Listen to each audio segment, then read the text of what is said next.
Welcome to this episode of the Wagging Tails podcast. On this episode, we've got John McGuigan, Glasgow Dog Trainer and Behaviour Consultant. We're going to be talking about the shock collar ban, which has just been announced to be happening in England next year, as well as other aversive tools that have been used in dog training. John has been training dogs professionally for over 15 years, and having trained thousands of dogs within that time, he and his team have committed themselves to continuing their own education as well as those that they work with, so that they're able to have the most up-to-date dog-friendly techniques available. John also does coaching for other dog trainers and educates to a higher level, which has him travelling globally, representing in Australia, Canada, the USA, throughout Europe, as well as within the UK and many more. So John, welcome to the podcast. Thank you. Thanks for having me. More than welcome. So John, I gave a brief introduction there, but I'd like to know a little bit more about your story before we dive into the meat of what we're talking about today. Sure. So can you tell us more about how you went from being in the police to becoming such a strong advocate for positive reinforcement? And was there any specific situation which triggered that move? So there's a number of things. My journey's been, so I've come to positive dog training there's been a number of influences that have led me to there, both kind of philosophically, my outlook on life, and also how I wanted to train and treat dogs. I had two Mastiffs. They were my first dogs. When I first got married, my ex-wife had a little dog, and but she was resident there, so my ex-wife had her before I arrived. And then we got our two Mastiffs, a dog to Bordeaux and a Neapolitan. And I trained them using and then the only word I can use to describe it was brutal. It's not even harsh, I was brutal with them. Because that's what I was taught. So choke chains, prong collars, pinning the dog, try to show dominance, and all that nonsense.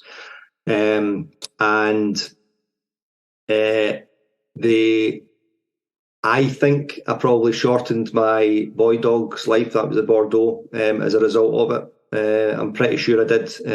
Health problems to do with the physical toll that heavy corrections took on his body. And that's on a hormonal level and, biochemical and, all that stuff, all those levels. So he died of heart failure when he wasn't 7. And then I started on they became really reactive towards other dogs and were getting into fights when they were on lead. And I went to a positive trainer who started me on this path. He gave me some stuff to do, really, super rudimentary kind of classical conditions. So just building an association between the dog, the presence of another dog, and the presence of food. Super, super, super basic. And I started seeing some changes. My boy dog died, Bosco died just after I started there.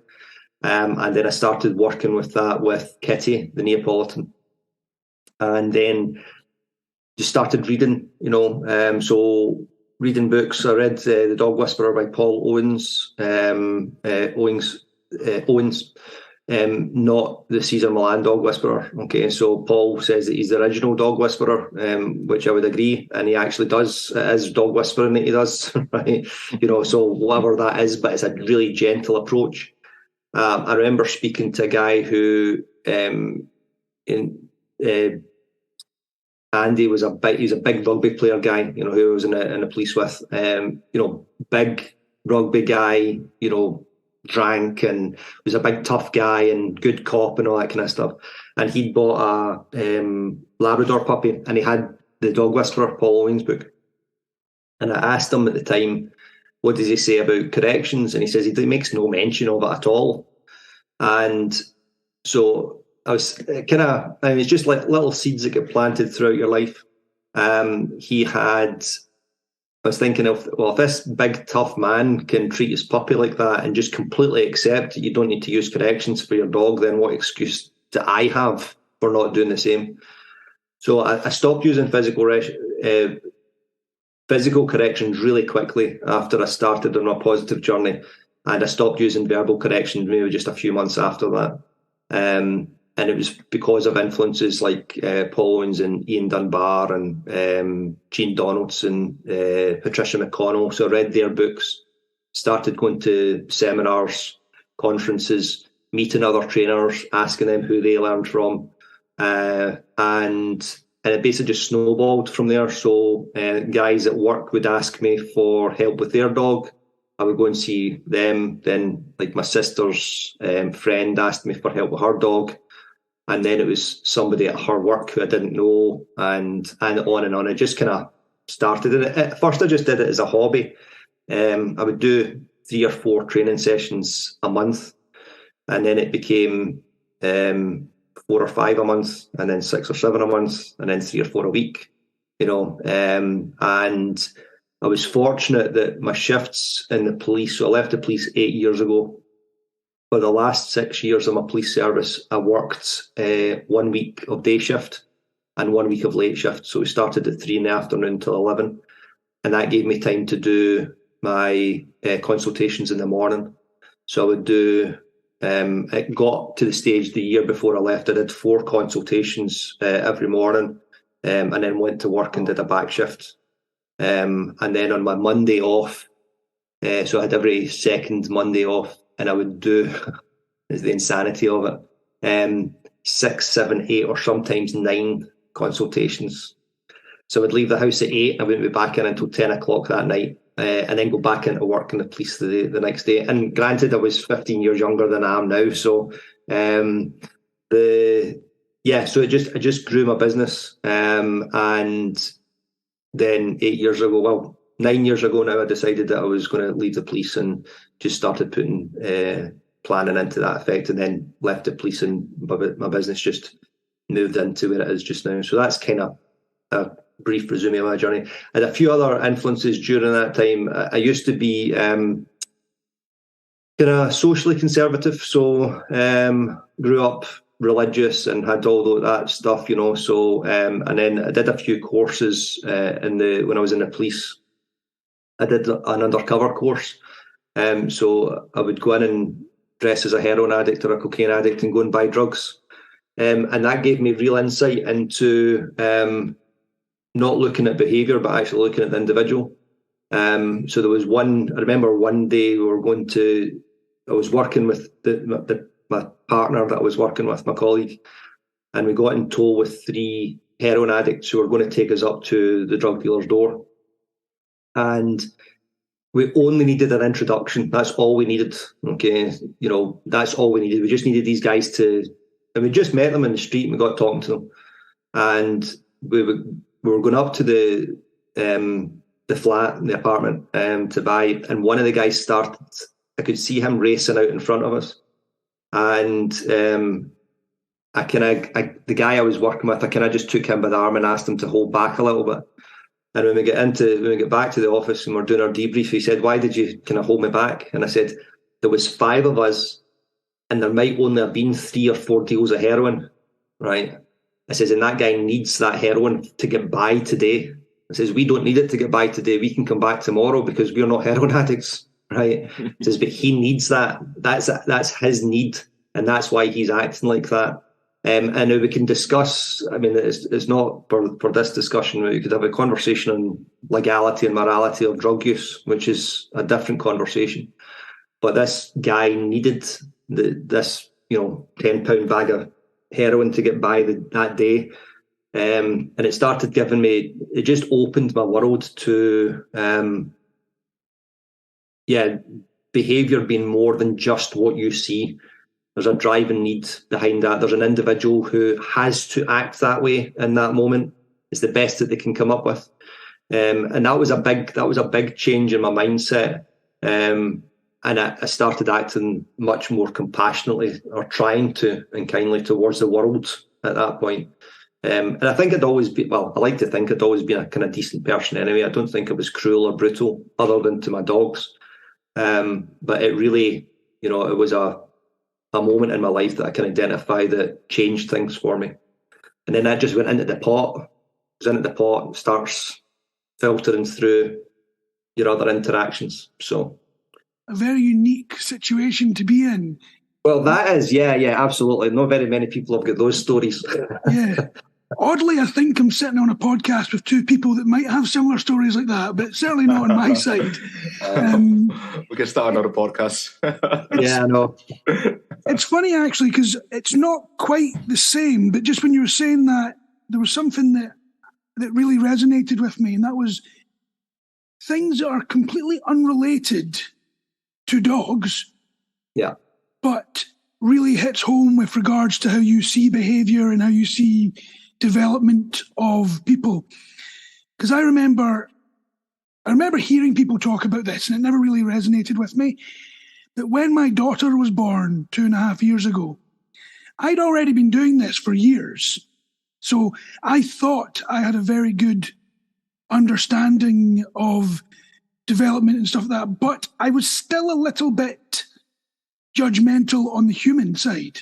Yeah. As much as I was quite good in understanding with the dog side, when it came to the owners or the people that were caring for the dogs, I could sometimes feel myself being quite judgmental. But when my daughter was born, it kind of hit me. These people that are doing things that I deem to be immoral were babies. Yeah. Somebody's done that to them. They're that way because of the way that they were raised, because of their social learning, and of course because of their genetics as well.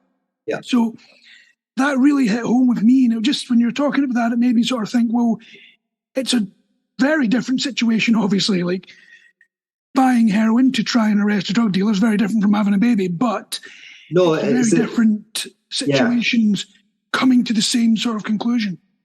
I think we can always, if we look at somebody and say somebody's having a bad day, and somebody's having a bad day and that's why they're rude or aggressive towards you or whatever kind of adjective you want to put on their behaviour.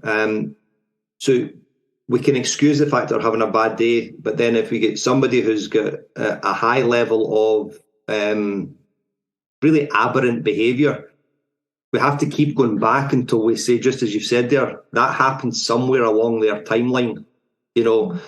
I think that the bigger philosophical discussion again that we then have is, well, we've got free choice. We have the ability to self-reflect, which we don't know that other animals have so far. And at some point you have to take personal responsibility for your own behaviour. But you also, going back to that, is, do you have enough insight and prior learning that you can have insight and the ability to self-reflect? So it just keeps going further and further and further back, and it becomes, it's interesting. That is interesting. It's similar to if you have a dog and you can treat your dog the best, you can always just be positive reinforcement and stuff like that. But then in front of your dog, you're beating your kids. Yeah. Same thing, right? Yeah. So a lot of people don't realize that dogs can pick up on that. Yeah, and it doesn't even have to be your kids. Yeah, it could be your spouse. It could be your friends. You get aggressive. Maybe you're drunk or whatever. Your dog sees that, and then they're like, "Oh, you know what? If my owner could get aggressive like that, absolutely, can I?" Yeah. Social learning is important. I will obviously not name names, and this was many years ago. But I remember I got called in and this was literally just a first consultant, just the initial consult, and I went there.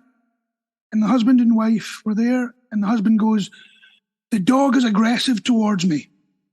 And at first I was going through all the information. I was thinking, sounds like the dog has got an over-attachment or possession of the wife, and sort of went down that route until I noticed that when I went towards the wife, the dog was fine. Yeah.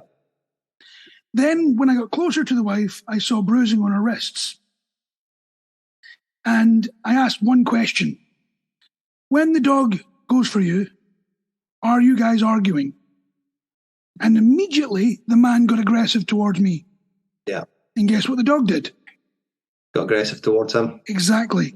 So from that, I managed to sort of I'm no cop, but I think it was kind of obvious that there was a bit of domestic abuse going on there. Yeah.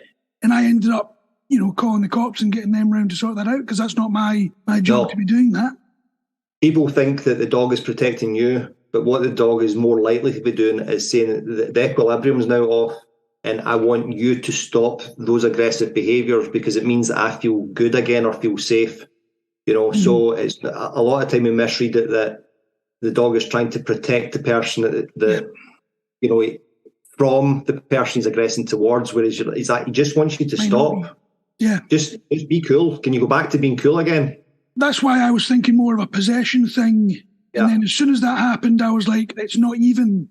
Mm-hmm. It's just a social aggression, which is throwing the dog off completely. Yeah. But it was a very sad situation. On the flip side, I got a message months later from the wife.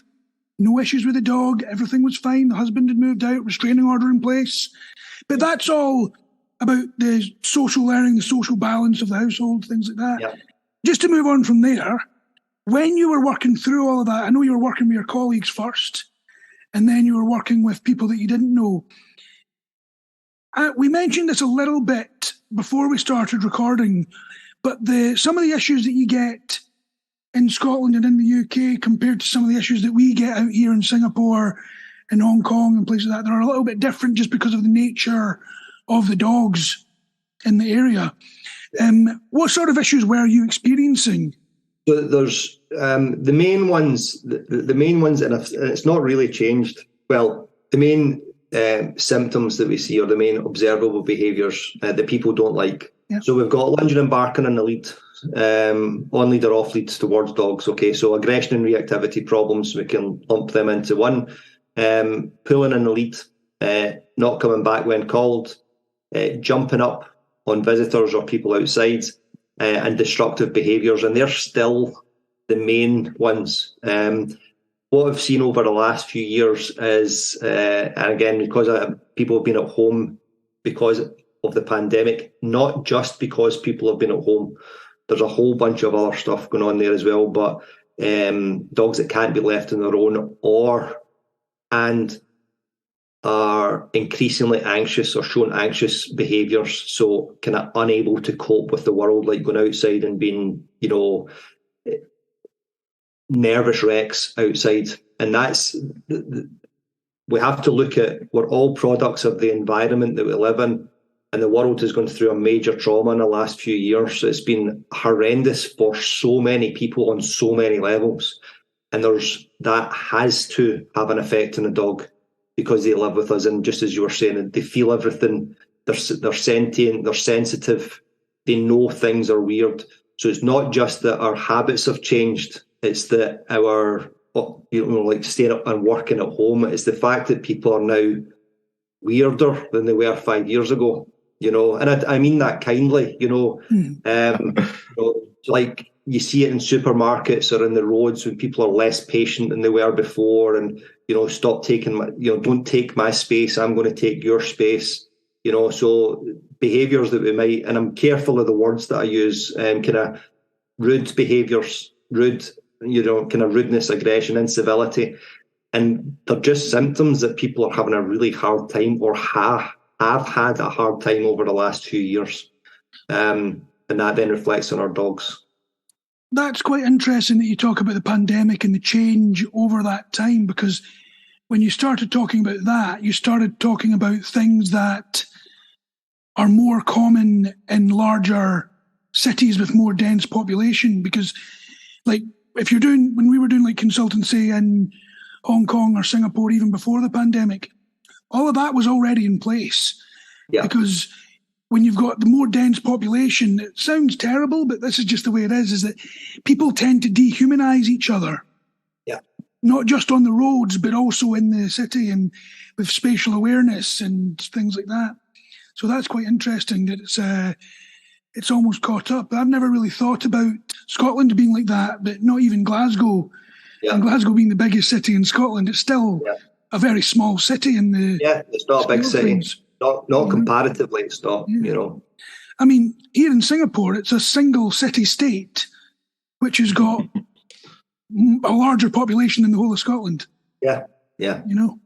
So I did find that one quite interesting. Speaking about it's almost like it joined into becoming more parallel to each other, especially when you're talking about the anxieties in the dogs, because that's something that also comes within a big city. And especially when you start looking at the genetics of, jungle dogs or street dogs, where they become more skittish in general and less trusting of humans. So when you've got that poor socialization over the pandemic, with all the pandemic puppies, I suppose it's that poor socialization has actually almost regressed the domestication of those particular dogs in a way. Yeah, and then it's interesting to see how the environment affects. So, and I don't know very much about it, but you've then got the epigenetics. So that's how the environmental changes that are going on just now can affect the genetic expression within the individual and then on offspring of that individual. So that's on a genetic level that happens. And that's probably really clumsy. There'll be geneticists who sitting, if they're listening to this, tearing their hair out at that explanation. But the environment can have an effect on a genetic level. Well, I know there's at least one because she's a client. So I'll ask her next time I see her. Yeah. But I think that was a good way of putting it, to be honest, because all too often we go down too technical. Yeah. And that's just not the best way to explain it to people. What you were just talking about is a very good example of that is puppy mills. Yeah. When you've got generation upon generation of puppy mill dogs, it changes their epigenetics completely. Yeah. And although they look the same as the pedigree they're supposed to be, their behaviour is completely different. And it even disrupts their ancestral working code in some of the breeds as well, which is quite dangerous in a lot of ways, because then you've got a powerhouse of a dog which doesn't have any working drive, which can be quite chaotic. But that's a topic for a different podcast, I think, because that rabbit hole could very seriously get put down. So I did notice, going back over your journey, you went from being the Glasgow Dog Trainer, and then you've obviously upgraded yourself to behaviour consultancy. Yeah. Now, I remember when I had to do that, and that was effectively because of the very large number of aggression cases that I was being put on. Was it something similar for you, or what was the trigger? So with me, I started doing, my route into this was through the behaviour of my own dog. So that would be more the behavioural side of it. And it depends, kind of defining your terms and having delineation. Generally, in broad sweeping terms, you get the behavioural stuff, which can lean more towards the dog's emotional side. And then the training, which is just, can you do what I'm asking you to do? And do you know what I'm asking you to do? Now, they're both linked because we can't separate them. But so aggression, separation issues, stress, anxiety, fear-related behaviours, they would be more the behavioural side. Traditionally, or that's how people would more likely to define them. And then the training would be, can you teach a dog to walk on a loose lead and come back to you when called, and to settle down when somebody comes into the house? Now, the problem that we've got is that the reason why the dog might not be able to walk on a lead is because they're so stressed outside, and they might not be able to settle down when somebody comes up and stop jumping on them because they're so excited and they can't emotionally regulate. So that's why we can't split them up. And the only reason I changed the name was to say to people, I can help you with both sides of those. So if you're having behaviour problems with your dog, so basically if you don't like what your dog is doing, I can help you with that. And then the emotional side comes into that from our approach. So can you settle yourself and think, awesome, now we can teach you. Or if you can set yourself and think, no, I can't, who will help you get there first? Then we can help you with the trick stuff and, sit stays and all that kind of thing. Yeah, absolutely.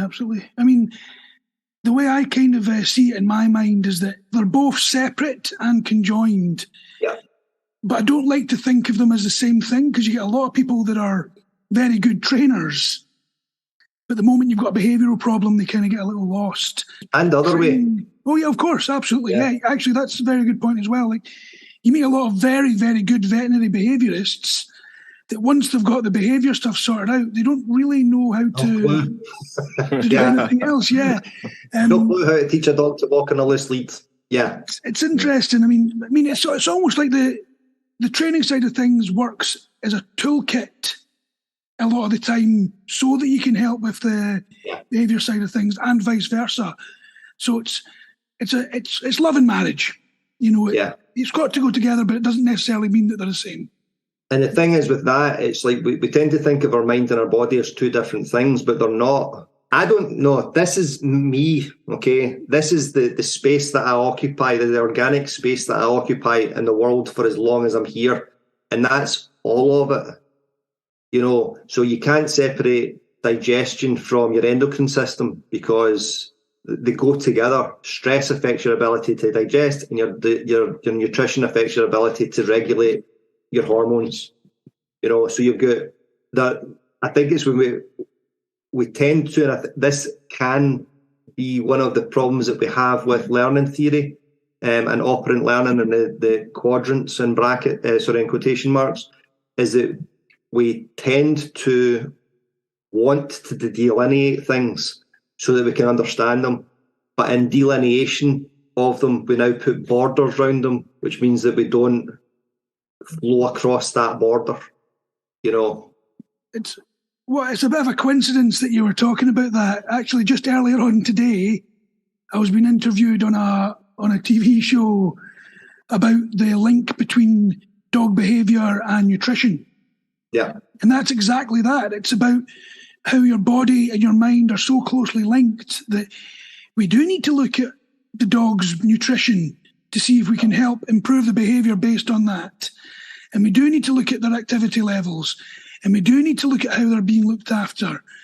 And then, of course, you've got the behaviour modification, and then you've got the training as well. But they all link together. It's not a case of, you know, you've got a vet to do this, you've got a nutritionist to do this, you've got X to do that. I mean, Francis, who I was with earlier on today, he works very closely with us because that's what we need, and he needs vice versa, and the same with the vets. And I'm sure you're the same where you are. You've got all these networks of people that do different parts of the game, as it were, because it's not isolated. Even within our little sphere, it's all combined. But when you get bigger and bigger and bigger, you've got to work together. Yeah, you know? Absolutely. And also, that's the same with other trainers. Like, I never understand when people get very competitive. Mm-hmm. Because there's plenty of dogs that need help. Yeah. And you cannot be everything to everyone. There's people, even within Noble Canine, there's people that I can't work with that Jay can work with amazingly. And there's people that Jay can't work with that I can work with amazingly. And sometimes you've got to refer them out to a different company completely because they're a better suit. Yeah. And I think that's another very important thing, because people also are being coached. Yeah. Sometimes we focus so much on the dog, we don't think about the actual owner and the fact that you're actually not a dog trainer, you're a dog training coach for the owner. Yeah. That's really what it is. So I've just realised there, we're kind of going deep into topics which are great, which I'd love to keep talking about, but we also can't have a 5-hour podcast. Yeah, that's fine. Yeah, no problem. So what I'd like to do is skip forward onto the actual aversive tools themselves and the shock collar ban, because I'm thinking you'll have a little bit more of a finger on the pulse about what's going on over there. Yeah. And my hope is that by highlighting what's been happening in the UK as well as other areas that have also done the ban, is that people over here and people in the States and people in Australia, although there's certain areas of Australia that have already put bans on these things, that they're going to start realising that, you know what, we should be looking at this seriously and seeing if that's something that we should be doing. I don't want to be on the soapbox. I'll let you guys do that. Yeah. But just to be clear, before we go down this route, I will have to play somewhat of a devil's advocate. So for people listening that know me, they're going to be like, what is Fraser saying? Why is he talking like that? It's just because, in my opinion, you've got to try your best to see both sides of the argument. And if you can't come up with one reason to keep the tools, you've got no business coming up with the next 50 to take them away. Yeah. You know what I mean? So when we go down that, I just wanted to be clear on that one so nobody thought it was a turncoat or anything. Okay, so on this, could you just give us a brief description for the listeners on what aversive tools actually are and how they're used and why they're used? Okay, so it comes down to it's what's motivating the behaviour, all right? So every behaviour has a motivation, okay? So your behaviour, you and Jay's behaviour of coming on and doing this podcast is to build your podcast and to put out good information about positive dog training, okay? And also it's enjoyable as well, all right? So we come on here and we have a blather and everything's cool, okay? Then my motivation to come on here is probably for the same reasons, okay? So we've got similar motivations to do the behaviour of these podcast behaviours, all right? Every single behaviour, everything that we do. So I don't know, are you videoing this as well? Is it going on YouTube or just your Podbean? It's just going to be on audio. Right, okay. So if you were watching this, you'll see me taking a drink of water throughout the recording it. You might even hear it. Now, the reason for that is as I'm talking, and I've had 3 consultations this morning, so I was talking for the best part of 3 hours.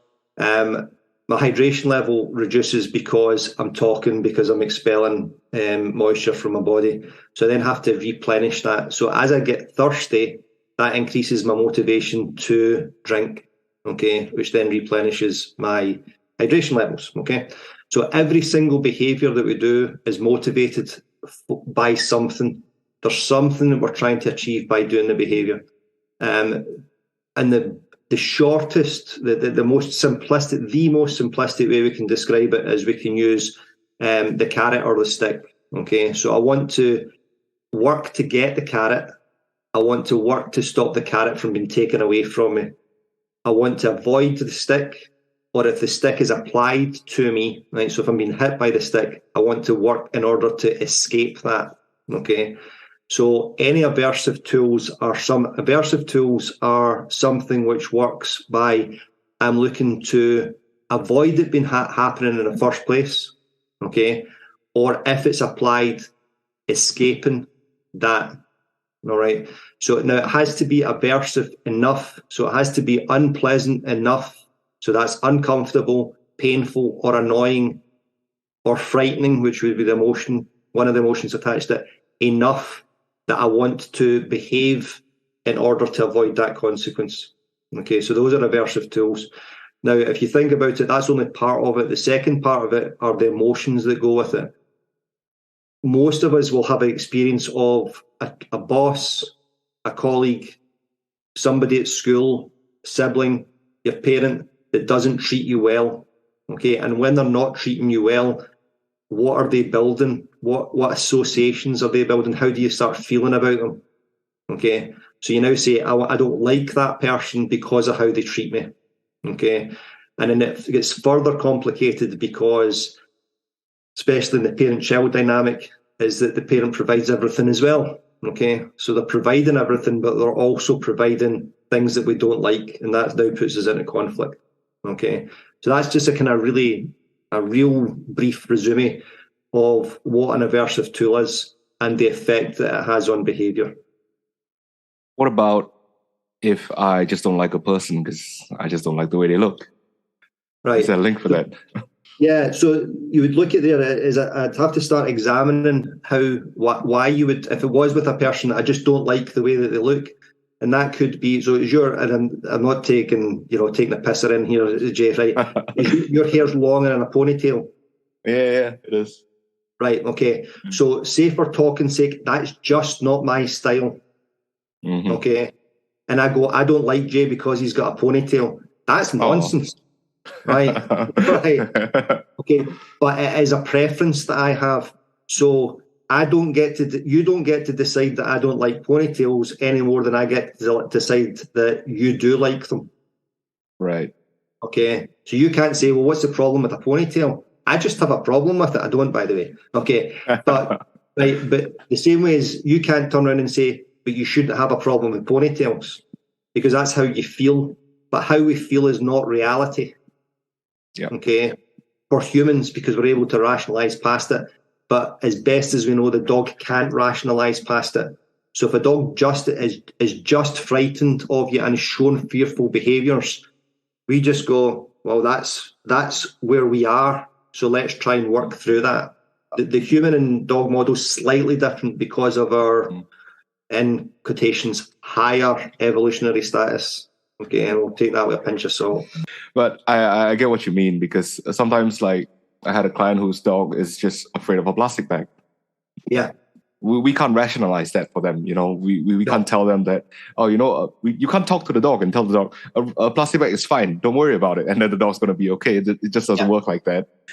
With that, we'll not go too deep into this, but the main aversive tools you've got are, the big one that's the main topic at the moment is the shock collar, which is basically a remote control collar that people press a button and it electrocutes the dog. That's as simple as you can really explain it. You've got prong collars, which are quite nasty bits of kit as well. I actually remove them from potential clients and don't quote unless they give it to me. Then you've got choke chains, slip leashes, things like that. And there's a whole host of these things. For example, the choke collars, they're very, very old-fashioned. They've been used for many, many years.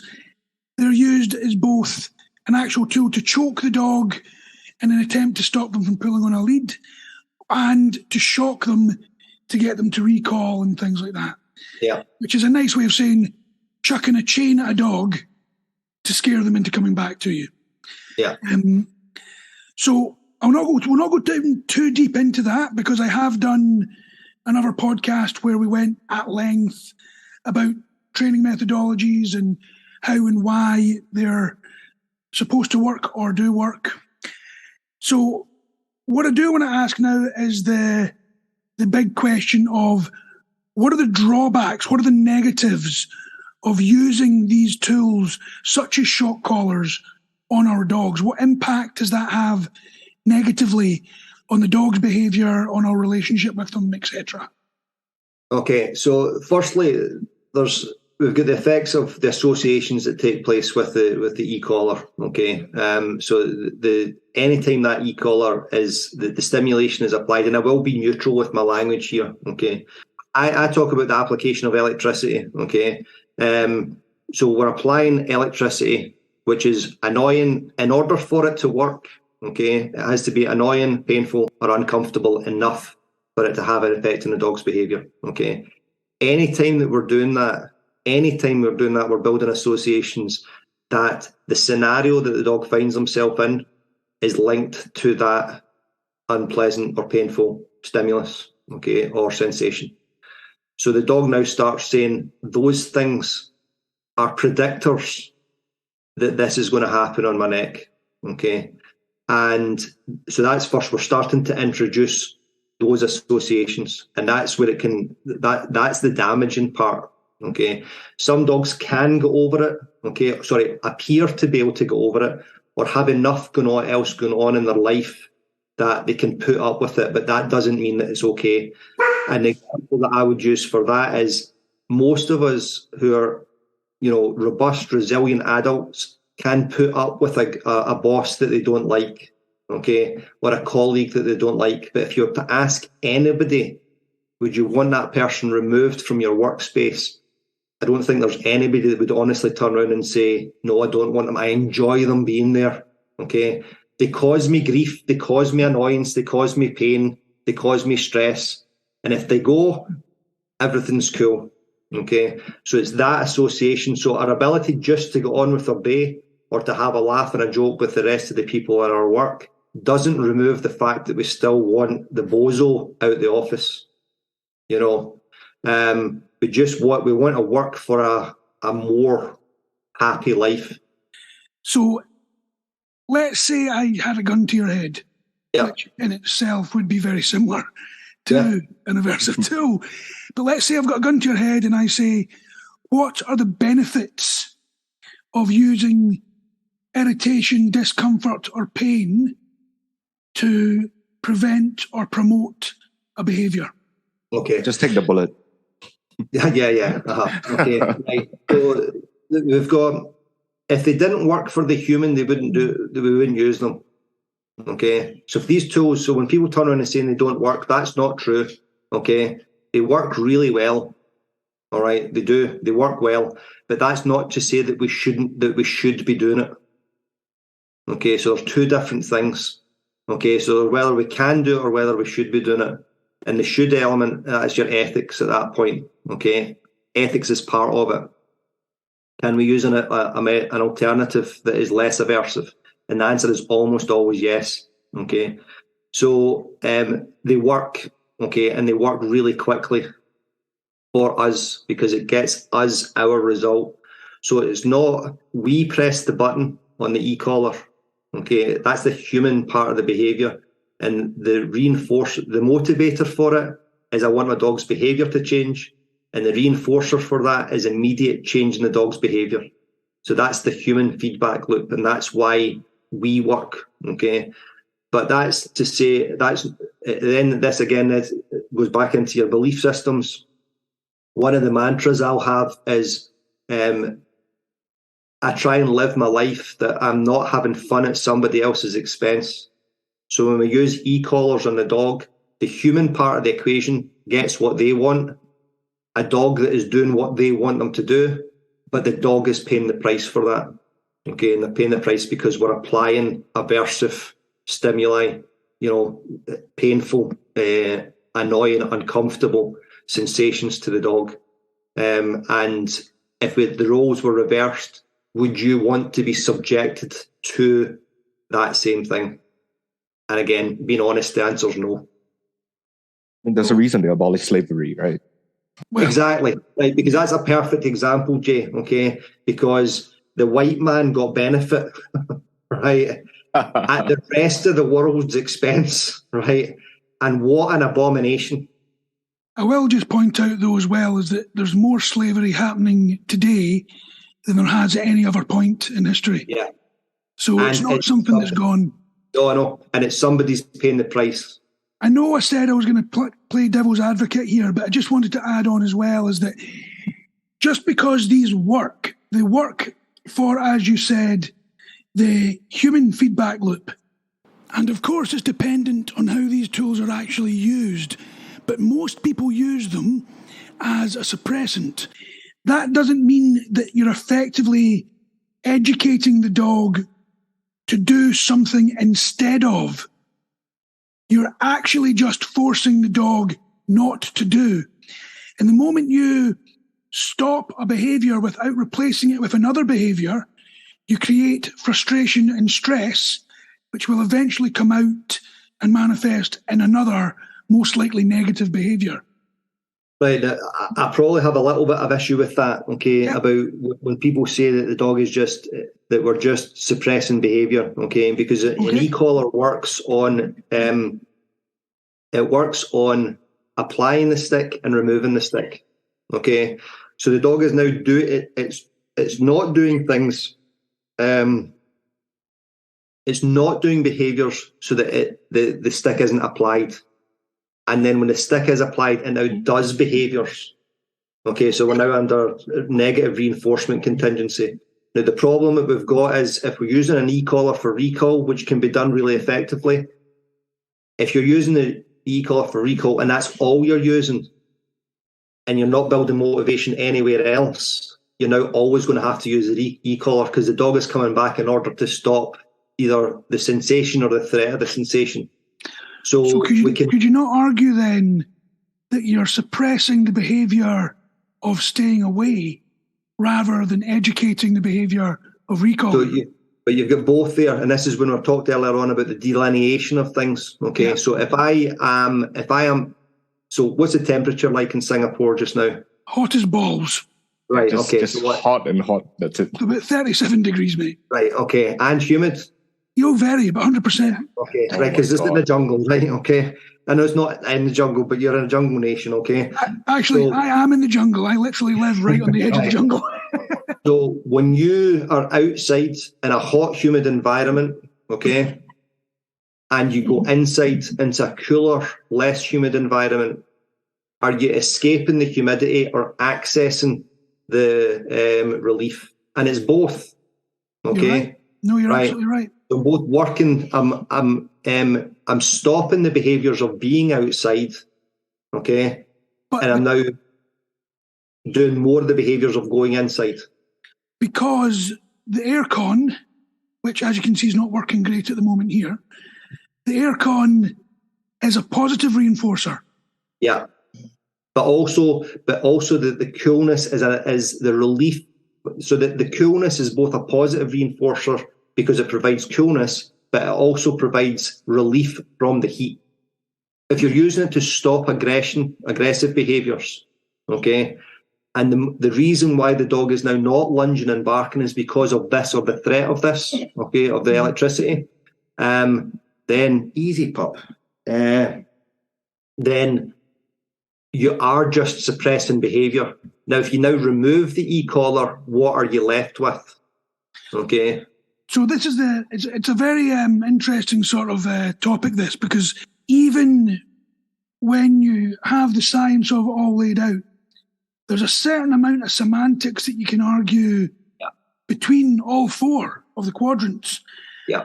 So to prevent us going down that too deep, I think it's pretty clear to say that the use of the e-collar, the use of the shock collar, so let's call it a shock collar, because e-collars can also be used for beeps or vibrations and things like that, which is another topic all on its own. The use of that shock collar can be to either suppress or to suppress and relief, depending on how it's being used.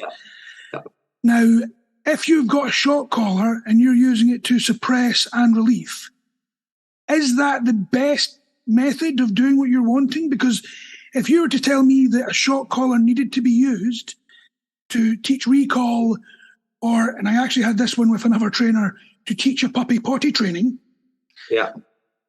I'm going to call you up and say, that's probably going to be at the very end of my list of effective ways of teaching that behaviour. Yeah. So the answer to your question is no, they're not necessary. Okay, they're just not necessary, and that the motivation can be built elsewhere. Okay, so I will work to escape a burning building. Okay, I will. All right, because that's survival. But I'm also going to work really hard for £1 million. Okay, now if you are putting me in a situation where you want me to move because you're setting the building on fire, I now have a problem with you. Okay, so that's the association, but get brought back in again. But see, if you're using £1 million, trips to the Bahamas, okay, you know, all those cool things, you know, nice meals and, you know, trips out to the theatre and all that, you just list all the things that I like and start providing them for me. I'm now going to do the behaviour quickly, and I'm going to like you in the process.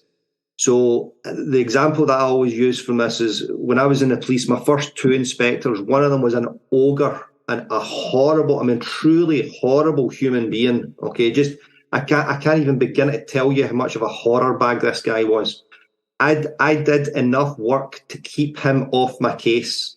I did the minimum amount to keep him off my case. I only did what was necessary to keep him off my back. The second guy I come in, I would have run in a burning building for this guy. If he asked me to do something, everybody in the team jumped and attacked it with vigour because he treated us well, you know, and he told us we were doing well. So it's not just the behaviour, it's the level of enthusiasm that you've got for it and how you feel about doing it, you know. So there's a number of factors there. So if I don't think there's anything that we can train with an e-collar that we can't train for it without. Sorry, we can't train without it. And when we train without it, we get a happier learner. If I said, playing the devil's advocate here, that you've got an extremely aggressive dog, this dog's not just lunging at other dogs, this dog is lunging at old women. Yep. The owners have said that they've tried positive reinforcement and it didn't work. So now they're turning to e-collars or shock collars because they've been told that if they don't sort the dog's behaviour out, the dog's going to be put down. Would you not say that that's a fairly good reason to be trying such an extreme method? Okay, so we used to get it and this goes back a long time now. I mean, I started my police career in 1992, and I was just born then. Yeah, shut up. Right, I was just a lad, and one of the questions that we were asked at the time when I joined was, how do you feel about female cops? And one of the arguments I was always getting was, so how much do you weigh, Fraser? Because you look like a substantial man. I'm 115 kilograms. Right, okay. So that's significantly bigger than I am. That's a unit, okay? And you're muscular as well, okay? I can see it in your shoulders, okay? Right. Now, the amount of times that I I was in the street and I worked in the Gorbals, okay, which was at the time Gorbals. That's where I lived when I was at uni. Right, okay. So it had its moments, okay? It did. So the amount of times that I had to arrest a violent man your size in 10 years on the street was none. Okay? None. Because we're all gentle giants, mate. We're very gentle people. So basically what used to happen was people would use the argument against female cops is, what happens if they have to arrest a violent man like Fraser? Okay? A violent man Fraser size is going to do most people in, let alone women. Okay? Just for the record, guys, a violent man like Fraser's not a violent man.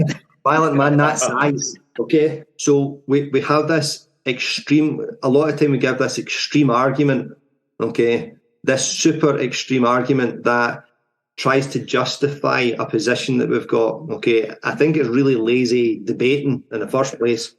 And the second one is, you've given that dog, so that extremely aggressive dog that's lunging and barking at old women in the street and is going to get put down if we don't sort it straight away. We've already failed the dog well before that. Okay, so that's the first thing. And the next thing I turn around and say is, why are you taking that dog that's so dangerous out in the street around people where they're a threat?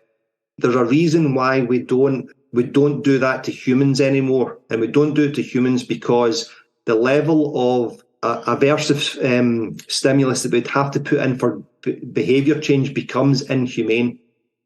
Okay, so we've got our state hospital in Scotland is in South Lanarkshire. Okay, that's where we keep, and there's hardly anybody in it.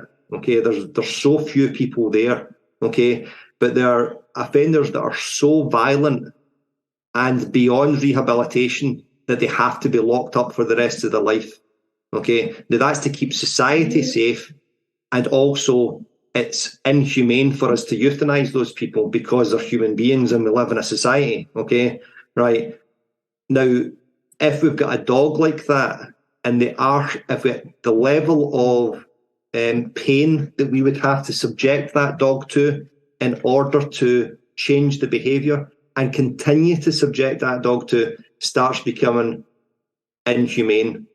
And when our dogs are in pain, so if your dog was dying of cancer, we don't just keep that dog alive. We have the opportunity, we have the ability and the duty to euthanize that dog. So if a dog is so behaviourally unwell that all that your management and all the rest of and that's caused by stress. That's a dog that is so stressed in their environment. I wouldn't want to live like that. If that was me, I'd be putting a bullet in my brain pan. You know, because I don't want to live in a world where I can't cope with being out through the door, okay? But I have agency and I could make that decision on my own. Your dog can't. Now, the further argument that people turn around and say is positive trainers would rather see that dog put to sleep than saved. And the test then is a life worth living. So if the life that we are subjecting that dog to in order to keep them alive means severe shock over and over and over and over again, that's not a life worth living, I don't think.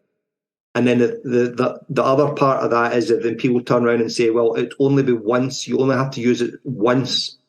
And the further argument of that is, if you're only having to use it once, your positive methods are going to work. They might just take a little while, and I'm talking a month, if they're applied properly.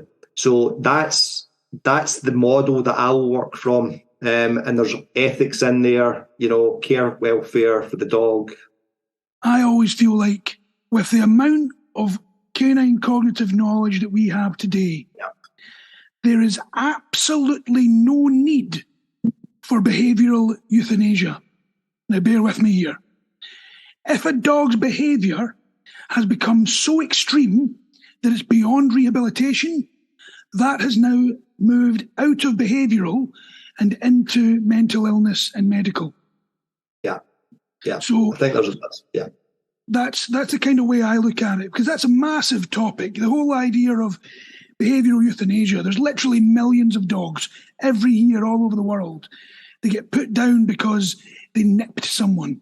Yeah, I know. The problem we've got with that there, Fraser, is who makes the decision? Who do we have in the dog training world that's such an expert that now goes, it's now neurological or medical? So, and I know some really good vet behaviourists, that I've met them at conferences and stuff like this, and I go, I don't think any of us have the level of knowledge for that yet. No, one of the vets that we work with here has a very good thinking on this, is that when a dog comes in with behavioural issues, it should not be down to one individual to make that call. Yeah. There should be a number of medical vets and behavioural specialists talking about the case to figure out if there's another alternative. And if there is, behavioural euthanasia should be off the table. And the thing about it is, again, it's when I do expert testimony for court. I just did an assessment a few weeks ago. If the dog is biting and they're biting at such level it's causing severe injury, that dog's not safe. And there's no guarantee either with an e-collar or positive training that will say that dog will never bite again. And when the dog bites, it's doing people severe damage. I mean, like life-changing damage, okay? That dog is not safe for a human society. So the same way as if people are shown that level of violence, so when they lose their temper, they inflict that level of damage against another human being, we lock them up for a long, long, long time. But we shouldn't be doing that with dogs, because the more humane thing for us to do with them is to put that dog to sleep, because they only live for 12 years, So there's a few things going on there. And that it's the level of danger that an aggressive dog shows to the public. So when you're saying that, small injuries, and most of the ones that I get for court, they're minor injuries. So what I say in my report is, when the dog loses its temper effectively, okay, or something happens and the dog lashes out, it's not lashing out to such a degree that it's a danger to the public. People get injured, but you fall over and hit. It's the same as when you drive down and a child runs out in a 30 mile an hour limit and gets hit by a car. If the person's doing 30 miles an hour driving, there's going to be some injury to the child. But that's why it's 30 miles an hour. That's why the limit's 30 miles an hour and not 50. Because Absolutely. Those kill children, Right, so we spoke about extreme aggression. What about working dogs, like military dogs, police dogs, sports dogs? A lot of these trainers use shock collars and aversive tools with the argument that they need them to get the dog to do the job that they've been employed to do. Okay, so a couple of things. We're going to split them, okay, for this purpose of this argument. Police and military dogs and sports dogs, okay? So police and military dogs, those dogs, that's a requirement for that role, okay? So humans have decided that the dog is required to do that role, okay? With the sports dog, it's not a requirement. Humans have decided that we want to do those activities with those types of dogs. So that's now about what we want, okay? Now the test that I'll have is, I don't like dog sports anyway, and I don't like very many dog sports. Okay, and I don't like very many dog sports because of our need to prove ourselves to ourselves or to somebody else about how good a trainer that we are, so that we can put a rosette. Okay, the rosette's for us; it's not for the dog. Okay, a ribbon or a rosette, or be the world champion at IPO. Okay, I turn around and say your dog really doesn't care. Okay, does not care at all. There isn't anything that we are doing in those sports that we can't replicate elsewhere without our pressure. Okay, so if you do agility, yeah, you can do all the stuff that you do in agility in your back garden. Okay, you can do it at the public park. You can do it out in the woods. Okay, there isn't any benefit to the dog that in an agility course that you're not able to replicate elsewhere. And when you're not competing or doing it, and even if it's at a local level and just as a fun club, we now go, my dog didn't perform as well as that other person's dog, so I now feel bad. And when I feel bad, my dog starts paying the price for it. And a dog, even if we're the coolest person in the world, right, the price the dog now starts paying is, Dad feels weird, he's acting weird, and now it's weird for me. So I'll do it when I'm working with dogs, in order to try and get them playing more so that they're feeling better and they're less reactive. And I'll say to the client, does the dog bring the ball? Does the dog play with a ball? And most people turn around and say, the dog doesn't bring the ball back. And I have to fight the urge to say, that's not the question I asked you. Right? The question I asked you is, will your dog play with a ball? Because if a dog will play with a ball, we can play with the dog with the ball, right? And now we can shape what we want. So before that, the dog won't retrieve the ball to my feet or my hand. And I'm like, is the dog dropping the ball and do you have to walk 2 feet to go and get it? When you're playing with your dog, who cares? Because you would do that with a 3-year-old if the 3-year-old doesn't kick the ball back to my feet. Right? Now, I'm sorry, dogs are much easier to play with than 3-year-olds. I know, right? Because the game there for the 3-year-old is now I'm going to keep it away from Dad. And that's the game. Right? So when we stick these arbitrary human rules in for the sake of our ego, which is what competition sports are, okay, the dog starts suffering again. So we're going to park that there. So I just turn around and say, if you're doing a sport where an e-collar is required, rethink your sport. Okay. So on top of that, would you not say that anything that you're doing within the sporting environment that requires a shock collar could also be shaped in a different way anyway? Without a doubt. A little bit more prep. Without a doubt. More skill. Yeah, more skill. I don't think more. I think more learning how to do it. I don't think more time. So I've got a friend who's a horse trainer. She's in Sweden, and I see her putting videos up. She does dressage and she trains positively. And the comments that she often gets are, yeah, but in dressage, the horse has to be wearing this amount of tack because that's the rules. The rules need changed. Okay. So if the horse has to be wearing a halter that cuts across the band of their nose and a bit, and you have to wear spurs just because this is what we did in the Dark Ages, rethink your sports rules. Well, even in rugby, I remember when I first started playing rugby, you had loads of stuff that you could do. Like you could post yourself by putting your head on the ground, making a V and posting the ball back. Now, I can't remember when they changed it, but when they changed it, I remember thinking to myself, why are they changing that?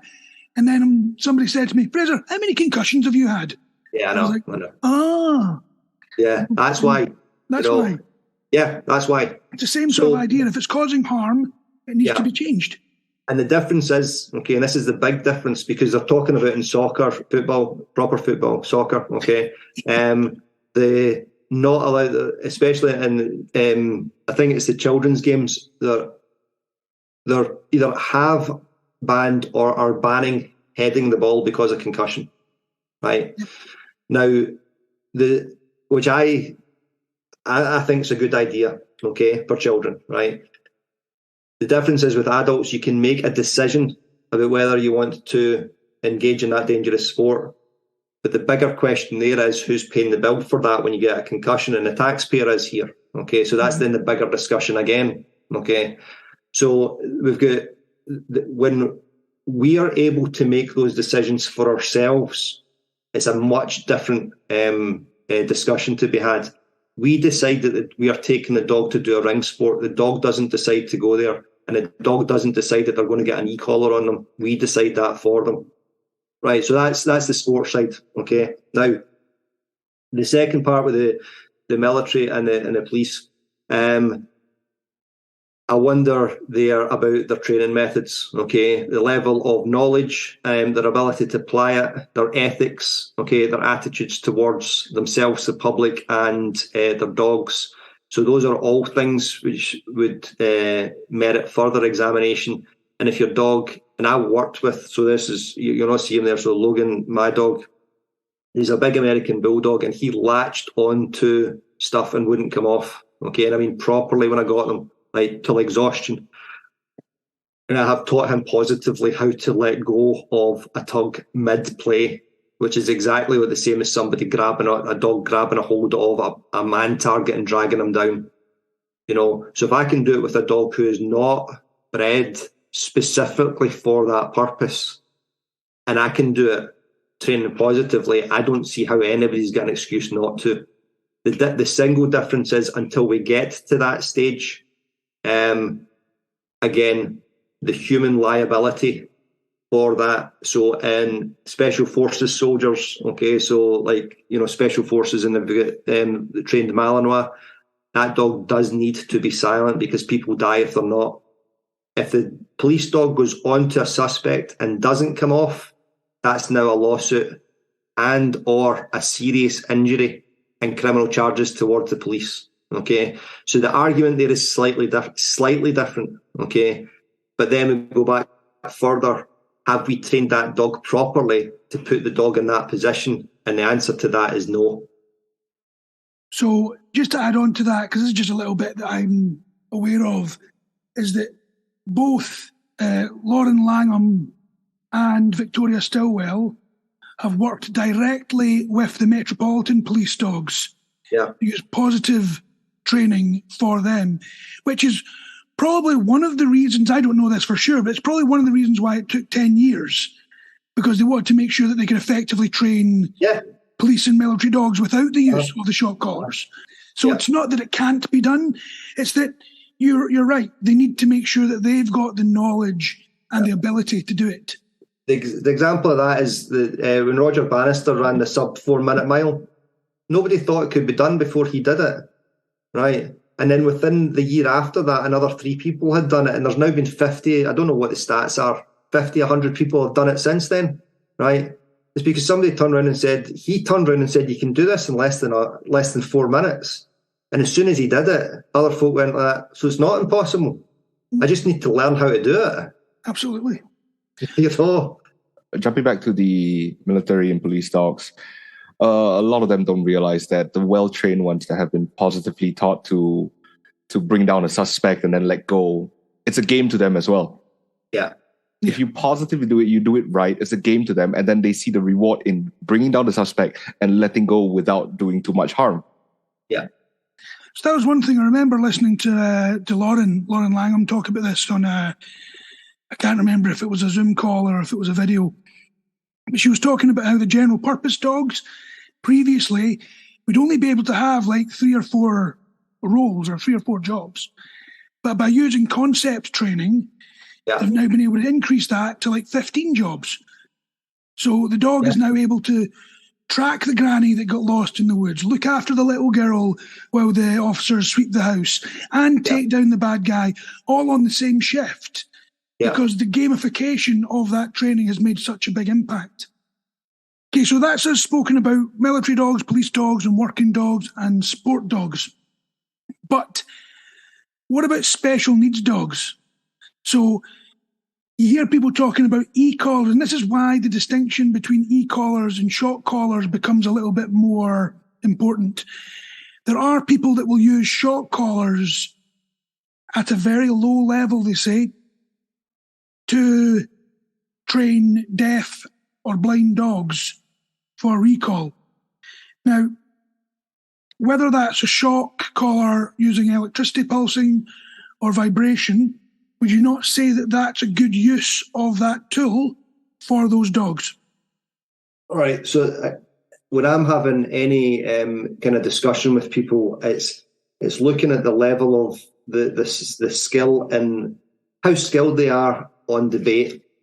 Okay, so a lot of time what will happen is people will go to the most extreme version of, well, what about, and that's what we're saying there about, you know, the dog that's bitten multiple people and is lunging and barking at old ladies in the street and you can't walk the dog down the street. So that's the most extreme example, because what they're wanting you to do is to say yes and have an agreement. Okay, so we've got these absolutes, all right, and that's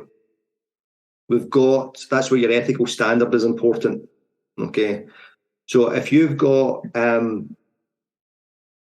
your normal bell curve of your population, so that's with most dogs. Okay, now the vast majority dogs fit within that group. Okay, and then you've got your outliers. So let's say we're looking at biddability as a characteristic. So you've got dogs that are super, super highly biddable at one end of the scale, and they're in low numbers. Then you've got the bulk of your population, which are normal levels of biddability, and then your low level of biddability, and they're low numbers as well. So it's a normal bell curve. And if you're listening to this and you don't know what that term is, just Google it and you'll see the graph. Okay, so your special needs dogs, they're not on your normal bell curve, because the first thing that they've got not going for them is they can't hear. Okay, so that's the first thing, they can't hear. All right, now if I've heard the argument that you reach out and touch the dog through space with the e-collar. Okay, so that's the argument. It's a much more salient cue for the dog. Okay, now I'm willing to accept that that's a possibility. And I'll say to people, for a dog, say it's a vibration collar. Okay, right. Is it only a vibration collar? No, it has the ability to give an electric shock as well. What happens if the dog doesn't listen to the e-collar, the vibration? What happens next? Okay.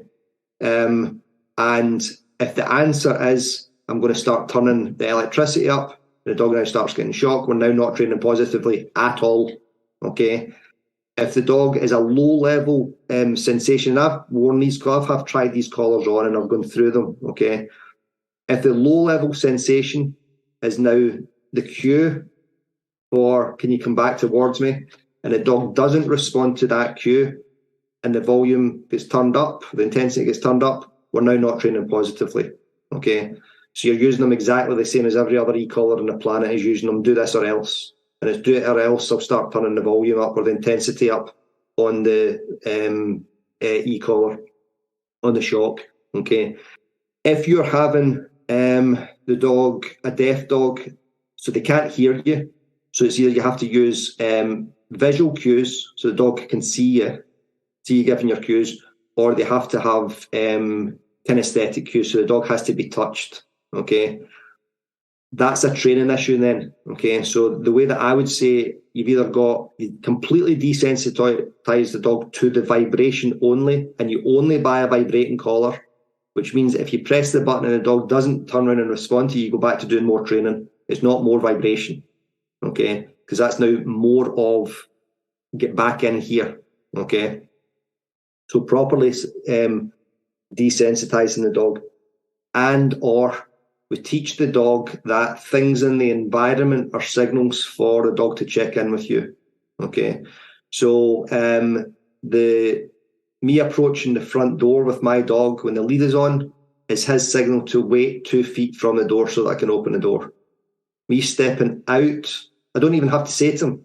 I step out into my hallway, because I'm apartment building 11, my flats. I step out onto my hallway, and that's his signal to wait with me. Okay, and I don't have to ask him. So he's picking up these environmental cues that they mean something. When I'm working with dogs that are aggressive or aggression and reactivity problems, I aim to teach the dog the other dog or other person is your signal to check in with mum and dad. Okay, and it's just a signal. The problem that we've got is that people think that, and it comes from parenting, I say you do. So I ask you to come in, you don't respond, and I'll ask you more, and the threat level has now started to get in here now. And now we're no longer asking you to come in because I'm asking you to, I'm asking you to come in because I'm telling you to, or else. So this is when we start repeating cues. And this is why words are so important between saying command or cue. Yeah. I always try to put it this way. If somebody gives you a command, you have a choice. You either obey the command or you don't. That's your choice. A cue, on the other hand, is a very well drilled action. It's not a case, you're not even being asked to do it. The cue means that you do this action because that's what you've been drilled and trained to do. So I know I keep using it as an example because I think rugby might have been mentioned earlier on in the podcast. But when I was playing rugby, you're at the line out, somebody does a line out call. The captain or whoever's called that line out call is not commanding everybody in the team to do something. It's a cue. Everybody's on the same team. They know exactly what that cue is meant to mean. And in the dog's way, each cue or each signal means that there is an action that has to be done based on the drilling and training they've done, rather than do or else. So what you're saying makes perfect sense. And in fact, up until fairly recently, I was very much of the thinking, well, the vibration cue, using the vibration as a cue for deaf dogs is the best way of doing it, until I started to dig in and go down that rabbit hole.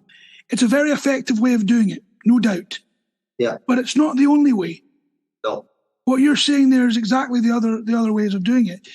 And the moment you open that box to having that vibration collar, you're opening up that discussion to potentially have a shock collar. Yeah. So even though you could use it harmlessly, just because you can doesn't mean you necessarily should. I know. And I've had this discussion so many times with people who say that it's an e-collar and they say it only works in the vibration. And the question I always ask them next is, what happens if he doesn't respond to the vibration? What do you do next? Okay. And if it's a pause, it means that they're turning the intensity up. Or if they tell me they're turning the intensity up, they're turning the intensity up. And it's now the vibration's now an or else. And you're now not working positively. You're just not. You're not working using positive reinforcement. You're now working using negative reinforcement, which is aversive. And then the argument of, if you know how to use it, is null and void, because you might have 0.0001% of people that know how to use those tools positively. Yeah. But nobody else knows. No, and the thing about it is that even the people who know how to use it, in inverted commas, they're not using them positively. Yeah, just using know how to doesn't mean that you will. So I had, going back to my police career, we had two particularly bad inspectors when I was in the police. The second one, I mentioned the first one earlier, the second one came in, he was newly promoted and he came in and he changed all the rules, okay? Like all of them, right? All the standard practices we'd had for years, he changed them all. But he wrote an email to everybody and sent it to everybody and told them, okay? And I turned around, I had a bit of service at the time, and the young ones are coming in and were complaining about it. And I said, at least I told you. I said, so you know what the new rules are. You just need to remember them. All right. Now, the consequences for breaking the rules might be severe, but if you stay within the rules, everything's cool. Okay. You sure you don't work for the Singapore government? I was just about to say that. Yeah, I know. Right, but and you're right. It starts becoming authoritarian at that point, doesn't it? Now, the problem that we've got there is how difficult it is so with me being fairly anti-authoritarian, don't tell me what to do, okay? Now, say I was a little bit more, and I'm not maverick at all, but say I was, and I now come into Singapore and I start playing hard and fast with the rules. That's a big sanction for me if I get it wrong, isn't it? Yep. Yeah, okay. So because I've learned from one model, and I'm now into the new model, right? Now, when you're working within that model of oppression, which is what it is, okay, and I'm not slanting your country or anything like that, okay. When you operate within an oppressive regime, okay, the Soviet regime only lasted for 40 odd years, okay, because after 40 years, the citizens just turned around and said, we've had enough and we're not doing it anymore, okay, and they revolted in a number of ways. So what happened in Hungary was different from what happened in Berlin, which was different than what happened in Romania, okay? and Albania, okay, a whole bunch of loads of differences. But people just turn around and say, we're not doing this anymore. Our dogs don't have that option because, one, they don't live for 40 years, and two, we've always got the ability to suppress them further and oppress them further.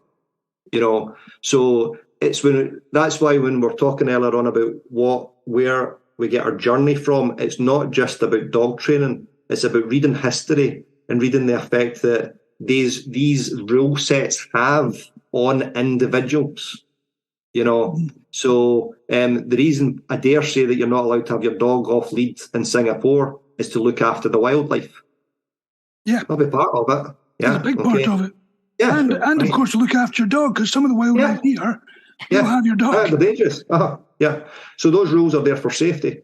And a lot of the rules, most of them, even in where you are, most of them will be for some sort of safety. To be honest, all of them make perfect sense when you look at why they are. So, we make a bit of fun about it, but there's not one law in Singapore that I would disagree with, because something has happened in Singapore previously, which meant that that's a requirement. Yeah. With all of these pros and cons to the aversive, it brings us to the big topic at hand, which is the ban of shock collars in England. Now, shock collars have already been banned in Wales for about 13 years. They've been banned in France as of January this year. England's taken 10 years to get this going. What can you tell us about the ban and what's happening in Scotland as well? Why is that not seeming to be a conversation? Right, so it's an ongoing conversation. We lobbied well for it. The government, Scottish. So, if for those of you that don't know, we've got in the UK. So, United Kingdom is not a country. Okay, United Kingdom is a kingdom of 4 countries. Right. Okay. So we've got it's the United Kingdom of Great Britain, which is England, Wales, and Scotland, and Northern Ireland. Okay, and Great Britain's not a country either. Great Britain's a landmass. Okay. All right. So there's 4 countries in the United Kingdom. All right. And then Ireland's separate. Okay. And I'm not touching that one. Right. Because there's and then there's the British Isles, which also encompasses Ireland, the island of Ireland, and the Channel Islands. Okay. So United Kingdom we're currently under, there's Northern Ireland, England, Scotland, and Wales. Those Scotland, Wales, and Northern Ireland have devolved parliaments, which are responsible for some aspects of our lawmaking. This is important if you're listening to this and you don't know. The Westminster government, which is Houses of Parliament, okay, that covers both English law and aspects of UK law. Okay, so a few years ago, e-collars, which are, I think it's fall under the kind of purview of agriculture. The Scottish government said that they were going to ban them, and that was about 5 years ago. And then they turned around and changed the legislation that they're putting through and said that they now offer guidance. Now, guidance in Scots law is specific. It's not just guidelines or this is a little bit of guidance to guide you. Okay, it's got a specific meaning. And the guidance in Scotland says that anything which causes undue harm. Okay, but there's not yet been a test case in Scotland for an e-collar or a prong collar calling undue harm, and there's not likely to be. Okay, so the English government, the government in Westminster last week announced, or 2 weeks ago, announced that there's going to be an e-collar ban from February next year in England, which brings it in line with Wales. All right. I think and certainly hope that the Scottish government will follow. Okay, but there's a number of other issues going on there. One reason why it's taken 10 years is because the government in Westminster have had their hands full with a few other things in the last few years, right? That's the first thing. And with Scotland trying to become, we've got a Scottish government who's a nationalist government who's trying to become independent, and they're probably trying to align themselves more with European legislation. Okay, so there's a number of things going on there, and it's not just as simple as, no, I think it's as simple as we should just be banning them. Okay, but if the Scottish government are looking at a bigger agricultural view and treatment of animals and animal welfare to make us more in line with what's going on in the European Union, then I think that may have influenced why they did have a U-turn on it. And now that the UK is out of the EU because of Brexit, the English government are free to do pretty much whatever they want.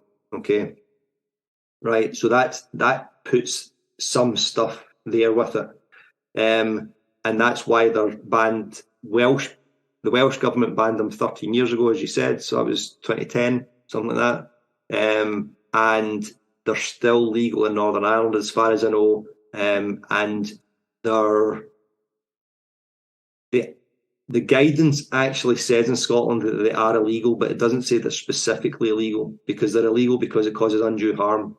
But they're going to have to be a test case to say that e-collars cause undue harm, in which case the guidance won't change, but they'll just turn around and say e-collars cause undue harm. Okay, so there'll be a legal precedent for it. So that's kind of an overview. Now that makes a lot of sense, actually. There's a lot more going on than just that. Oh, it's not as simple as we think it is. I mean, all we can hope for is that if Scotland's looking to align more with European laws, they can take a look at France, who also banned them. Absolutely.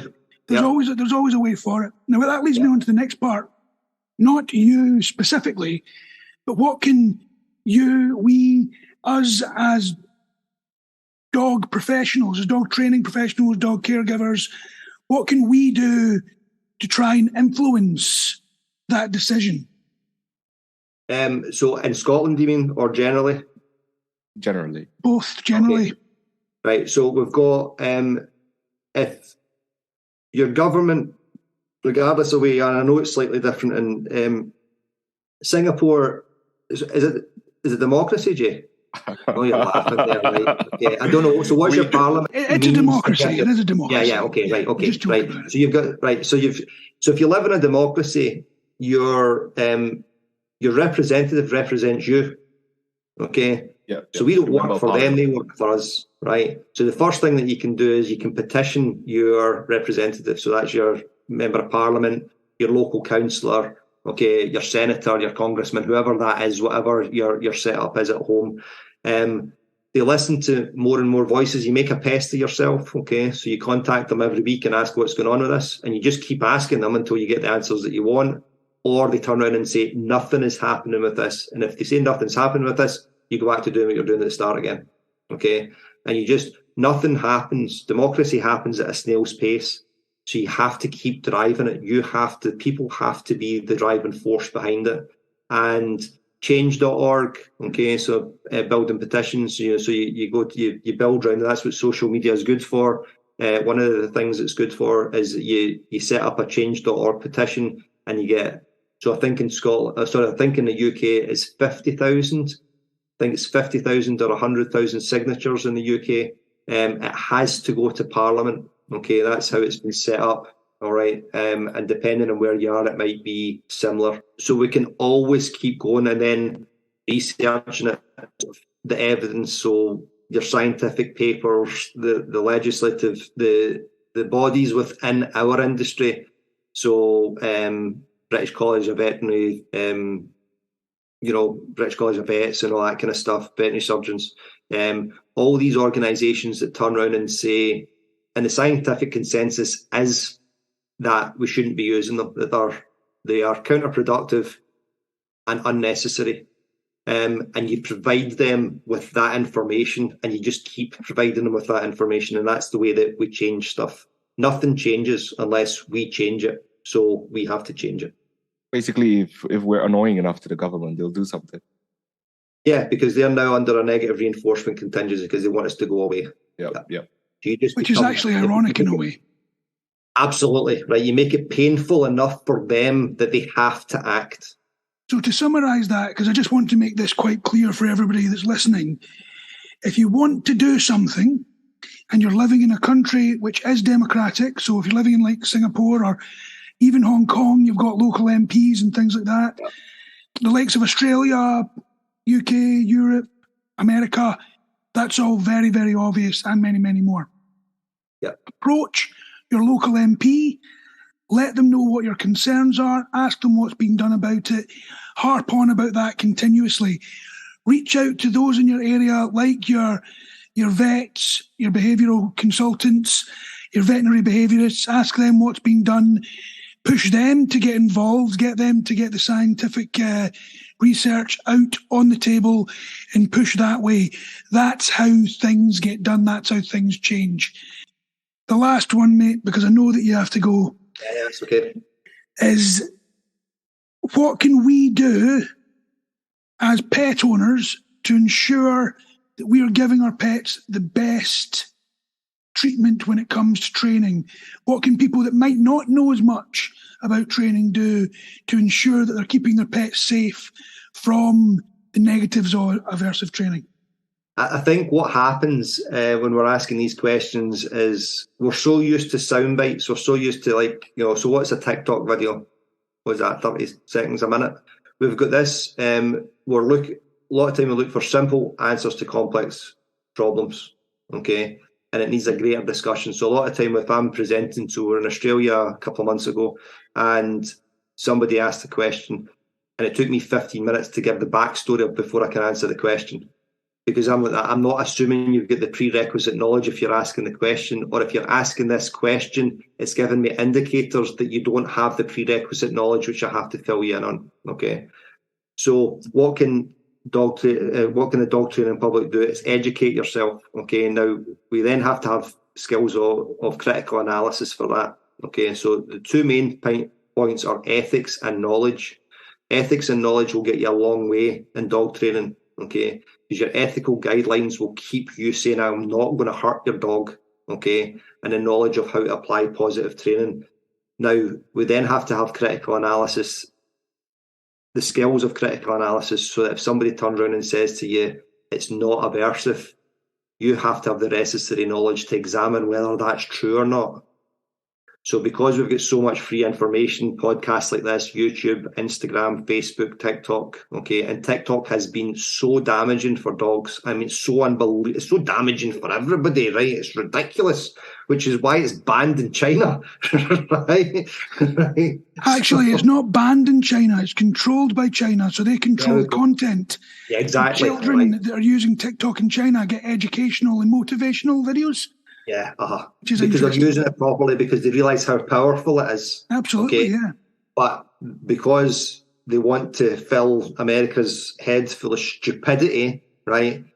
They allow them to put stupid videos on. I mean, a lot of the social media kind of does that itself. Yeah, absolutely. But I think TikTok is worse than everything else. All right, and I mean by far. Okay, so we have.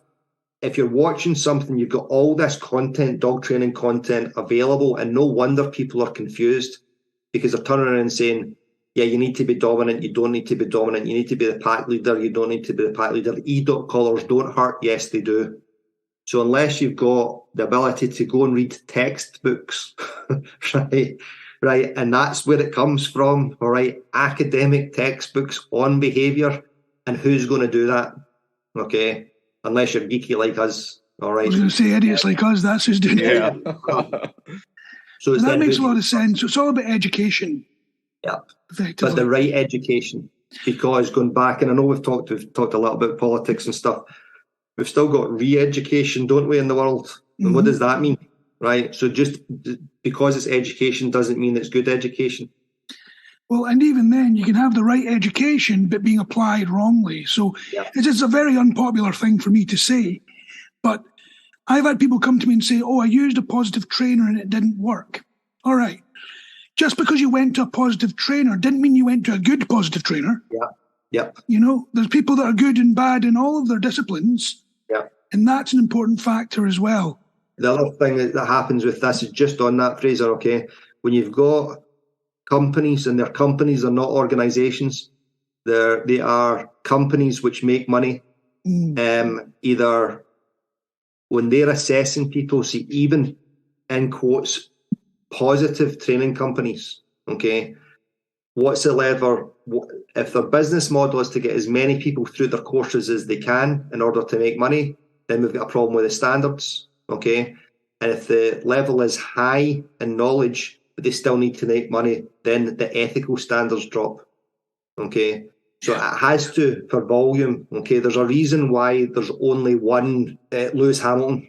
Okay, right? It's because not most of the population in the developed world drive. Most of the population, adult population in the world drive, right, or can drive, but you only get a Lewis Hamilton, once in a generation, right?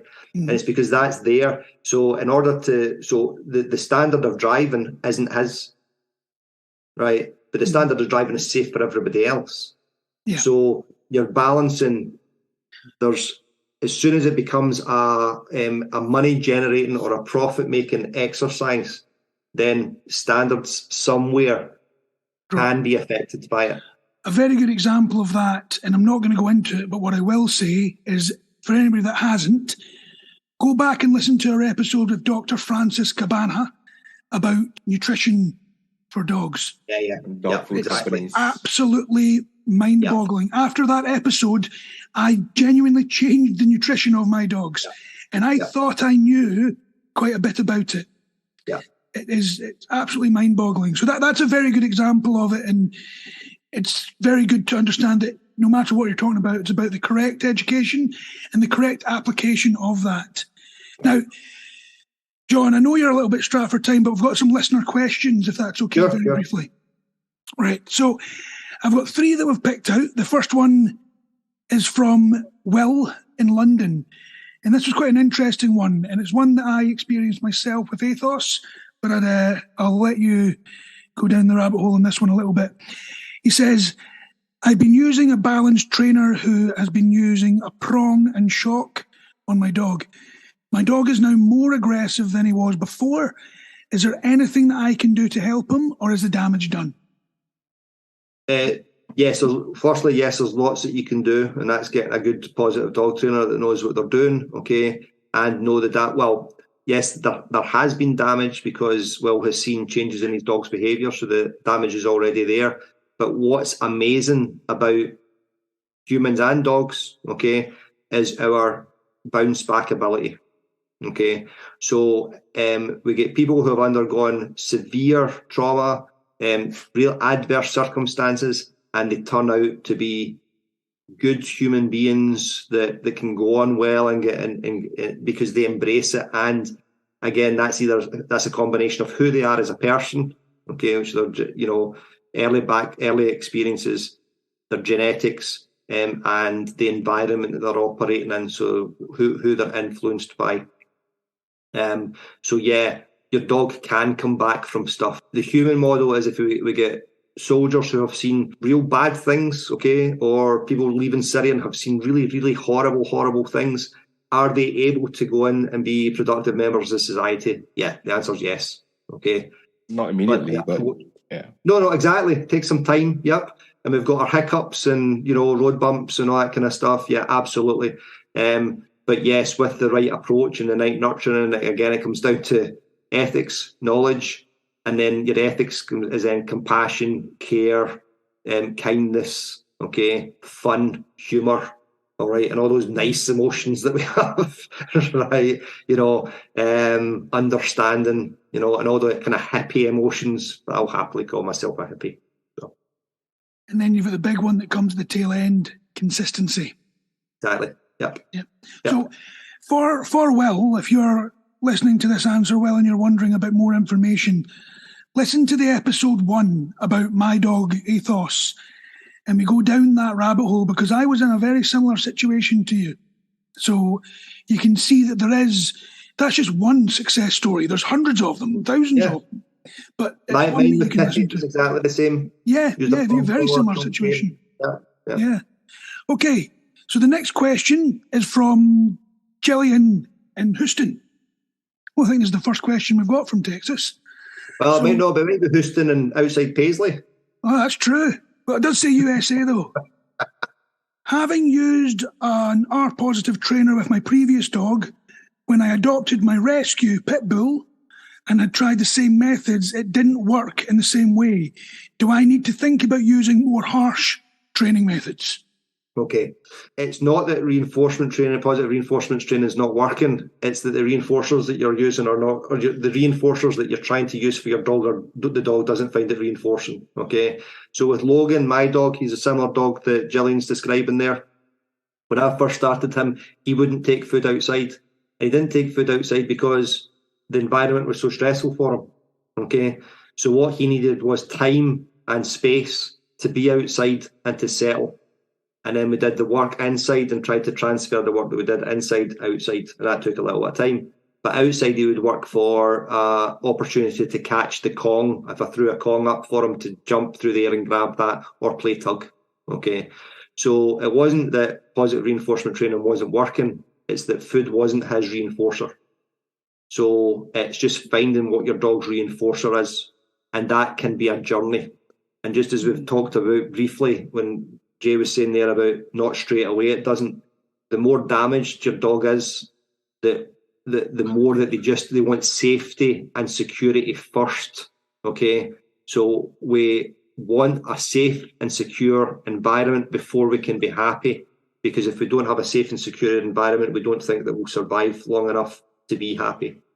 So that's the model that you're working from. So that's a kind of shortish answer to that. It also comes down to, are you looking at just positive training, or are you working with somebody that's also looking at the behaviour side of things and building up the confidence using concept games and things that are inside, as you say, and then proofing them outside, transferring them outside. Yeah. And it's not just about, can you get your dog to sit and stay in a field? Yeah, I know. Yeah. If you just got beaten in an alleyway, I'm going to bring you there the next day and offer you a pizza. You're not going to take it. No. Don't want anywhere near the alleyway. Okay. Oh, this next one. Okay, guys, this is one that I kind of mentioned something similar earlier on. This is from Siobhan in Singapore. In Singapore, they still have corporal punishment for humans. What makes you think that they would ever show compassion to animals when they're not showing the same level of compassion to humans? How can we pressure the government into moving in a positive direction? So, because this is directly about Singapore, I'm not going to... No, I should answer that one. Well, right. Do you know what? Both of you give that a crack, because they'll probably be quite good. On you go, Jay. Yeah, okay. So, basically, Singaporeans are notorious for having a lot of complaints to each other. But you don't bring anything up unless there's a major issue that directly impacts your daily life or stuff like that. That's why, I mean, there's good and bad things about that, right? We don't have many major crimes here. You don't leave the house worried that you're going to get shot, like, you know, in the US and stuff like that. It's a relatively safe country. But that also builds a very narrow-minded thinking of that. You know, I'm just going to tell my friends about this. I'm just going to complain to like the coffee shop workers, people that I see on my daily routine. And as John said earlier, right, if you make enough of a nuisance to... Sorry, I'm paraphrasing. He didn't say it exactly like that. Yeah. If you make enough of a nuisance to the government, they will be put into a corner. They're going to be backed into a corner. They're going to feel like, oh, you know what? We have to actually do something before this gets out of hand. Yeah. So with that there, and again, it's trying to look at things not being absolute. So that a really good book for you to read, Siobhan, is author called Robert Greene.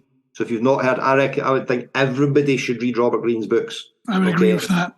Yeah, I think every adult on the planet should read Robert Greene's books. All right, so the Laws of Human Nature, 33 Strategies of War, The Art of Seduction, which is not just about seduction of a mate, it's about sales and negotiation. What else has he got? The Daily Laws, the 43 Laws of Power, 48 Laws of Power. Tons and tons. He's got these glorious books, and they're really interesting. And one of the things he talks about is black and white thinking. Okay, so it's this and not that, which is where we are politically with a lot of things, because we're in a party or we're not, rather than seeing how there's some centre ground there, which is actually where the vast majority of us fall into. So if you look at what kind of stuff will you get the cane for in Singapore, Jay? Outrage of modesty. So that'd be public indecency, so nudity in public.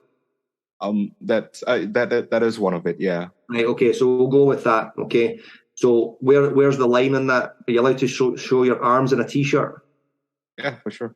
Right? Can you take your t-shirt off? Yeah, you just be frowned upon if you don't have a good body. So Right, okay, right. So you can take your t-shirt off. So there's a line somewhere, isn't there? Okay. yeah, I dare say a woman probably wouldn't be able to get a t-shirt off because that's now seen as being indecent. Okay. So depends on the woman, but yeah. Yeah, okay. So there's a line. It's not as if. So when you look at Afghanistan just now. Okay, so women can show nothing of themselves. Okay, they can't even show their eyes. All right. So that's taking it to that extreme. Okay, that's black and white thinking. Okay, so when you've got that there, there'll be some things that you'll get. Corporal punishment will be the sanction for in Singapore, and some things that they're not. Okay. Which means that there's some flexibility in their thinking. And you just want to start working into that flexibility to say, well, and this is just how we progress. We just say we don't want that to be punished anymore. We want it to become slightly more liberal. So I don't think, and I know that the likelihood is that Siobhan's not been defeatist. It can be because it can be frustrating. You're like, well, I'm using that as an excuse not to do anything about it. But you look at the kindnesses that are already shown. So if your dogs are kept on the lead for safety reasons, to look after the safety of the dog, the safety of the person, and the safety of the wildlife, there's a welfare motivation there. And you now just say, well, you're motivated in this aspect of animal welfare, so can we change your legislation in order to deal with more animal welfare under a different guise? And it's just about your ability to debate and change minds. The other thing that I would add on just at the end there is that the governing body that decide the punishment and rehabilitation for criminals are not the same governing body that make the decisions on animal welfare training. Yeah. So you can't really think, oh, just because they do this over here, they're going to do the exact same over there. It's almost as if it's a completely different set of people that are making those decisions. That's then your black and white thinking there. Yeah. Starting to think, more abstract. To add on to that as well, like for Singaporeans, especially over here, if you're complaining to 10 people about, I just read a case about animal being abused in Singapore, blah, blah, blah, that 10 people will most likely be your supporters if you actually brought it up to, your MP and stuff like that as well. Yeah. So you generate 10, they generate 10. It's a good pyramid scheme. Yeah. Well, guys, as much as I would love to keep this going all night, I know that we've been pushing the boat out for time. Yeah. John, thank you very much for being on the podcast. You're welcome. Thanks for having me. It's been absolutely fantastic chatting with you. Before you go, could you tell people how to find you and how to follow you? Because I know that you've got some good content that you put out as well, and I think that'd be good for people to see. Perfect, thank you. So you've got, you can get me on Facebook as under Glasgow Dog Trainer and Behaviour Consultant. So on Facebook, it's at Glasgow Dog Trainer. Same on Instagram, and I'm pretty sure it's the same on YouTube. But if you search Glasgow Dog Trainer on YouTube, you'll find me. My website is glasgowdogtrainer.co.uk, and all my links are there anyway. And I've also got a monthly membership program, which is £15 a month. So if you like my free content, I go into significantly more detail on the paid content, and it's £15 a month. We'll put it in the session notes as well. Perfect, thank you. Yeah, we'll have all of that in there. And if you want, you can even put a code so that they can identify that they got your contacts through the podcast. Sure. So we'll put all of that in there. And again, it's been a pleasure having you on, John. Yeah. And we hope to get you back on at some point in the future where we can pick a different topic and go down that rabbit hole. Look forward to it. The next time I'm bringing whiskey, because I'm not going to sit here with two Scotsmen and not have alcohol. Just make sure people can understand what we've said.